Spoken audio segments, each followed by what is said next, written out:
हे students, good morning. इसके पहले वाले वीडियो में हम लोगों ने इंस्क्रिप्शन एंड टैक्सेस ये जो पैराग्राफ था इसका हाफ पैरा हम लोगों ने क्लियर किया था। कुछ इसके जो लाइंस थे वो बच गए थे, वो हम क्लियर नहीं कर पाए थे किसी वजह से। तो इसको ऐसा है कि आज हम शुरू से एक बार पढ़ा देते हैं, क्योंकि आपका ये लास्ट पैराग्राफ है। इसके बाद एक छोटा सा और पैराग्राफ है, उसके बाद आपका चैप्टर फिनिश हो जाएगा। तो आज के वीडियो में इसका जो पहले का थोड़ा पढ़ाया हुआ, क्योंकि मैं 20 से पढ़ाऊँगी तो आपको समझ में नहीं आएगा, क्योंकि ये सिंगल पैराग्राफ है, एक पैराग्राफ है। इसमें हाफ करके पढ़ाने में आप लोग को दिक्कत होगी।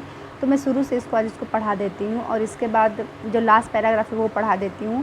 फिर जब इस चैप्टर को हम लोग क्लियर कर लेंगे तो इसके बाद हम लोग अपना एक्सरसाइज करेंगे, ठीक है। इस चैप्टर से रिलेटेड जो एक्सरसाइज होगा वो करेंगे। और आप लोग कंफ्यूज नहीं हो या कहिए, देखिए जो भी मैं क्लास लेती हूँ, जो चैप्टर फिनिश होता है उस चैप्टर के फिनिश होने के बाद उसी चैप्टर के क्वेश्चन आंसर लिखवाए जाते हैं। ऐसा नहीं है कि मैं सेकंड का पढ़ा रही हूँ तो मैं फर्स्ट का लिखवाने लगूँगी या फिर हिस्ट्री का लिखवाने लगूँगी। आप सभी लोग को बहुत प्रॉब्लम ये हो रही है कि मैम कभी आप चैप्टर सेकंड का आप लोग हमसे मांगते हैं क्वेश्चन आंसर, कभी फर्स्ट का मांगते हैं और आप कहते हैं कि मैम इसका नहीं करवाई है, उसका नहीं करवाई है। मैं सबका करवाती हूँ, आप लोग को देखने में दिक्कत होती है। तो इसलिए आप लोग होमवर्क ध्यान से देखा करिए कि आप लोग को क्या दिया जा रहा है, ठीक है। मैं जो चैप्टर पढ़ाती हूँ उस चैप्टर के फिनिश होने के बाद उसी चैप्टर के क्वेश्चन आंसर या फिर एक्सरसाइज कराती हूँ। और एक दिन में देखिए, जैसे मैं क्वेश्चन आंसर है तो 3 पिक जो है, अगर मैं आप लोगों को 3 पिक डाल रही हूँ आप लोग के होमवर्क में तो आप लोग को समझ में नहीं आ रहा है। इसलिए मैं अगर आप लोग के होमवर्क का 3, मान लीजिए कि मैं क्वेश्चन आंसर या फिर एक्सरसाइज लिखती हूँ और वो 3 पेज में जा रहा है, तो उस 3 पेज को मैं 3 दिन में भेजती हूँ, क्योंकि आप लोग कंफ्यूज हो जा रहे हैं। आप लोग क्वेश्चन आंसर सेट ही नहीं कर पा रहे हैं, इधर उधर कोई फर्स्ट को समझ रहा है, कोई बोल रहा है कि मैम बीच का आ गया, कोई बोल रहा है मैम पहले से दूसरे का आया है, चौथे पाँचवा नहीं आया है, कोई बोल रहा है मैम छठवां सातवां आया है, चौथा पाँचवा नहीं आया है। तो इस तरह से आप लोग को बहुत सारे कन्फ्यूज़न्स हैं। तो वो जो भी कन्फ्यूज़न है इसके लिए मैं एक दिन में एक ही स्क्रीनशॉट या फिर एक ही आप लोग को पिक क्लिक करके होमवर्क का भेजूँगी। उस भले वो 3 दिन में चला जाए, आप लोग का होमवर्क को 3 दिन में आप लोग करिएगा, कि बस आप लोग आराम से कर लीजिए, आप लोग को कोई कन्फ्यूज़न ना हो, ठीक है। तो चलिए, अगर कोई प्रॉब्लम और इसके अलावा कोई प्रॉब्लम होगी आप लोगों को तो आप लोग हमको फिर से मैसेज करके बता सकते हैं। लेकिन यहाँ तक अभी तक आप लोग को यही प्रॉब्लम आ रही थी तो उसको मैंने आप लोग को बता दिया, ठीक है। लेकिन इसके बावजूद भी अगर आप लोग को सॉफ्टवेयर पे नहीं समझ में आता है तो आप हमको पर्सनल व्हाट्सअप नंबर से मैसेज कर सकते हैं, जो भी आप लोग की डाउट होगी वो क्लियर हो जाएगी, ठीक है। तो चलिए बच्चों, आज का चैप्टर स्टार्ट करते हैं। सॉरी, हेडिंग है हमारा इंस्क्रिप्शन एंड द टेक्स्ट्स। जो हमारे शिल्पलेख थे या फिर जो टेक्स्ट थे, ऐसे बुक जो हम पढ़ते हैं, वो क्या बताते हैं चोल शासन के बारे में, या फिर हमारे तमिलनाडु के जो त्रिस्तरीय जो शासक थे उनके बारे में क्या बताते हैं। चलिए उसको देखते हैं। Who could be a member of the sabha the Uttaramerur inscription lays down. देखिए, तमिलनाडु में उत्तर मेरूर नाम का एक जगह है जहाँ पर इंस्क्रिप्शन किसी दीवार पे लिखा हुआ, जैसे मैंने कल आप लोग को बताया कि इंस्क्रिप्शन क्या होते हैं, जैसे किसी हार्ड स्टोन पे या फिर किसी मेटल पे लिखे जाते हैं, लिखी हुई चीज़ें किसी राजा के बारे में, उसके विजय के बारे में या फिर उसके जीवन से संबंधित कोई भी चीज़, तो वो इंस्क्रिप्शन है। तो उस इंस्क्रिप्शन में उत्तर मेरूर हमारा तमिलनाडु में एक जगह है जहाँ पर लिखा हुआ एक इंस्क्रिप्शन है। उसमें क्वेश्चन ये है कि कौन है जो सभा का, कल मैंने आप लोग को बताया कि उर होता है, उर बहुत सारे उर मिल करके सभा बनते हैं, ठीक है। तो सभा के मेंबर कौन बनते हैं, उनकी क्या एलिजिबिलिटी होती है, उनका क्या प्रेफरेंस होता है, इसके बारे में हम लोग आज पढ़ेंगे। देखिए, all those who wish to become member of the sabha should be owner of the land which land revenue is collected. जो भी सभा का मेंबर बनना चाहता है उसके पास वो ज़मीन होनी चाहिए जिससे कि वो कर वसूल करता हो, ठीक है। यानी उसके पास एक अच्छा खासा लैंड होना चाहिए जिससे कि उसको रिवेन्यू मिलती हो, कर मिलता हो। They should have there own homes, they should be between 35 to 70 years. उसका खुद का घर होना चाहिए और वो 35 से 70 साल की उम्र के बीच का होना चाहिए, 35 से कम नहीं, 70 से अधिक नहीं। दे should have knowledge of the Vedas. उसको हमारे वेदों का ज्ञान होना चाहिए। कितने वेद हैं हमारे? 4। कितने हैं? 4 वेदों का ज्ञान होना चाहिए। They should well versed in administration matter and honest. और वो प्रशासन इकाई की हर एक मैटर का जानकार होना चाहिए और ऑनेस्ट होना चाहिए, ईमानदार होना चाहिए।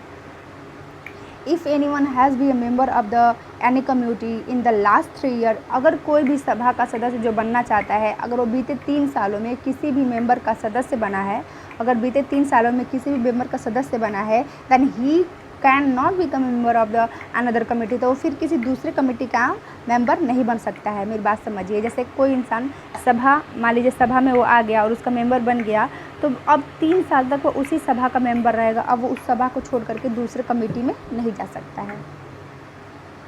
Anyone who has not submitted his account and those of his relative cannot contest in the election।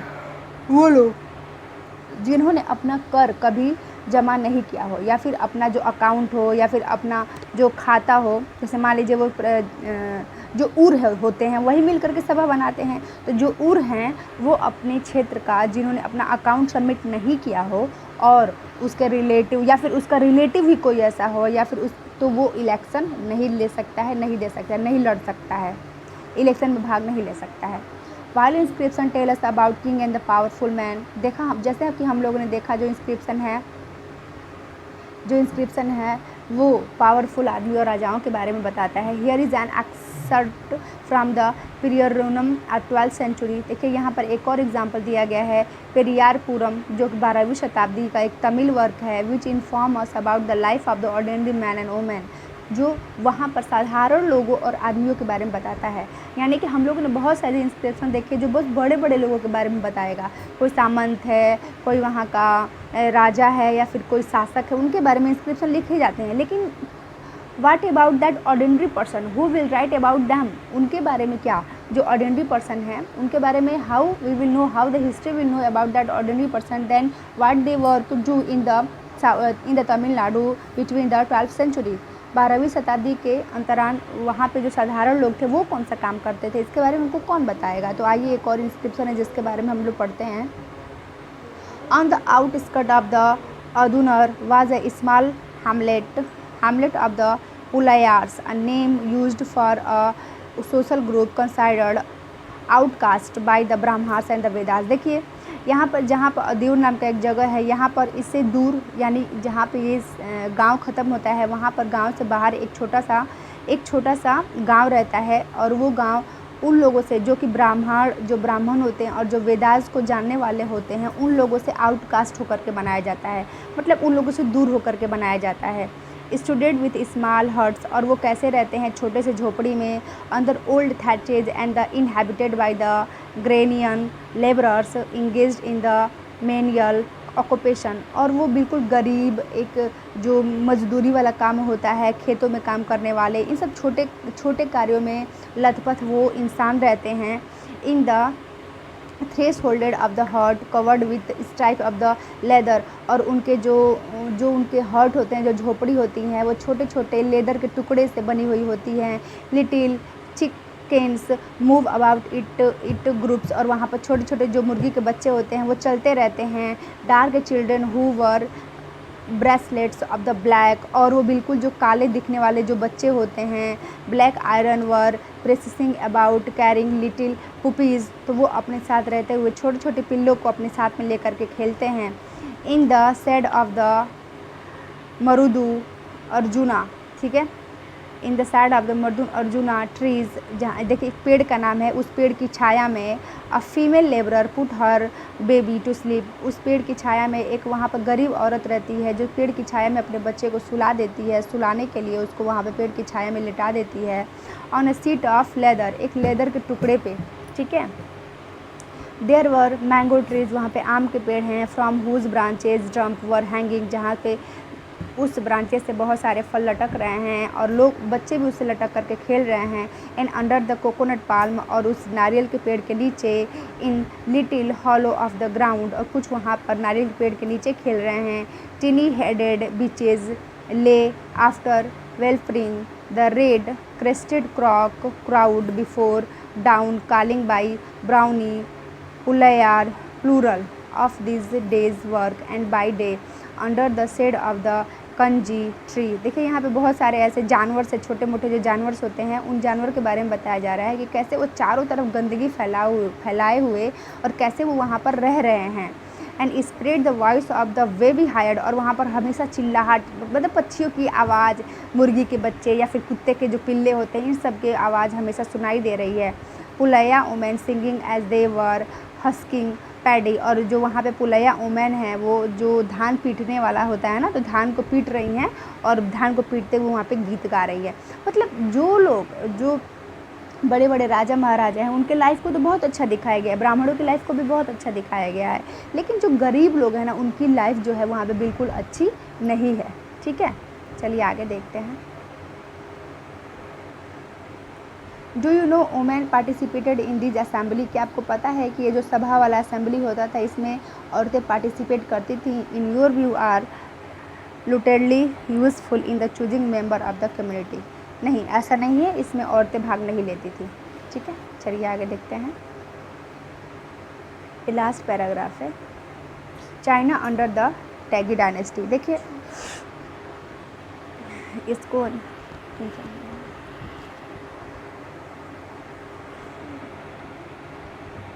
देखिए, जिस समय भारतवर्ष में सारी चीज़ें हो रही थी तो उस समय विश्व में भी तो कुछ हो रहा होगा ना।